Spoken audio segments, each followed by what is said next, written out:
یہ واقعہ امام جعفر صادق کی دانائی اور قرآن فہمی کا ایک نہایت لطیف استنباط پیش کرتا ہے۔ ایک شہر میں ایک شخص شدید درد معدہ میں مبتلا تھا۔ اس نے ہر ممکن علاج آزمایا، نامور حکیموں اور طبیبوں کے دروازے کھٹکھٹائے، مہنگی دوائیں استعمال کیں، پرہیز بھی کیا، مگر آفاقہ نہ ہوا۔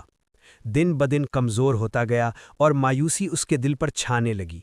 جب دنیاوی اسباب سے امید ٹوٹ گئی تو کسی نے اسے مشورہ دیا کہ وہ امام جعفر صادق کی خدمت میں حاضر ہو، جو علم و حکمت کے سرچشمہ ہیں۔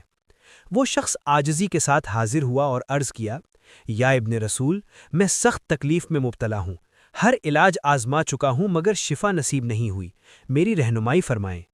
امام نے نہایت سکون سے فرمایا، تم اپنی بیلی سے اس کے حق مہر میں سے کچھ رقم اپنی خوشی سے طلب کرو، پھر اس رقم سے خالص شہد خریدنا اور اسے بارش کے پانی میں ملا کر استعمال کرنا، انشاءاللہ شفا حاصل ہوگی۔ وہ شخص یہ سن کر حیران تو ہوا مگر امام کے علم و تقوی پر اسے کامل یقین تھا۔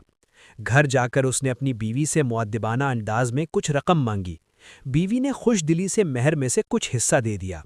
اس نے اس رقم سے شہد خریدا، بارش کا محفوظ کیا ہوا پانی لیا، دونوں کو ملا کر چند دن باقاعدگی سے استعمال کیا۔ حیرت انگیز طور پر اس کا درد معدہ رفتہ رفتہ ختم ہو گیا اور وہ مکمل طور پر تندرست ہو گیا۔ صحت یاب ہونے کے بعد اس کے دل میں اشتیاق پیدا ہوا کہ اس نسخے کی حکمت سمجھے۔ چنانچہ دوبارہ امام کی خدمت میں حاضر ہوا اور عرض کیا، یا امام، اس علاج میں ایسی کیا خصوصیت تھی کہ مجھے شفا نصیب ہوئی؟ امام نے فرمایا، میں نے کوئی ذاتی بات نہیں کہی بلکہ قرآن کے ارشادات سے رہنمائی لی ہے۔ اللہ تعالیٰ نے فرمایا، وَآتُوا النِّسَاءَ صُدُقَاتِهِنَّ نِحْلَةً فَإِن طِبْنَ لَكُمْ عَن شَيْءٍ مِّنْهُ نَفْسًا فَكُلُوهُ هَنِيئًا مَرِيئًا۔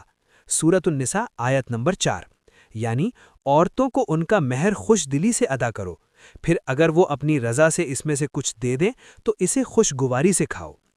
پھر فرمایا، اور شہد کے بارے میں اللہ تعالیٰ فرماتا ہے، فیہ شفاء للناس، یعنی اس میں لوگوں کے لیے شفا ہے۔ اور بارش کے پانی کے متعلق فرمایا، وَنَزَّلْنَا مِنَ السَّمَاءِ مَاءً مُبَارَكًا، یعنی ہم نے آسمان سے بابرکت پانی نازل کیا۔ امام نے مسکراتے ہوئے فرمایا، جب تم نے حلال خوش دلی سے دیے گئے مال سے شفا خریدی اور اسے شفا والی چیز یعنی شہد اور برکت والے پانی کے ساتھ ملایا تو اللہ نے اس میں تاثیر رکھ دی۔ یہ سن کر وہ شخص نہایت متاثر ہوا۔ اسے معلوم ہوا کہ اصل راز دوا میں کم اور نیت، حلال کمائی اور اللہ کے کلام پر یقین میں زیادہ تھا۔ اس واقعے سے یہ سبق ملتا ہے کہ قرآن محض تلاوت کی کتاب نہیں بلکہ زندگی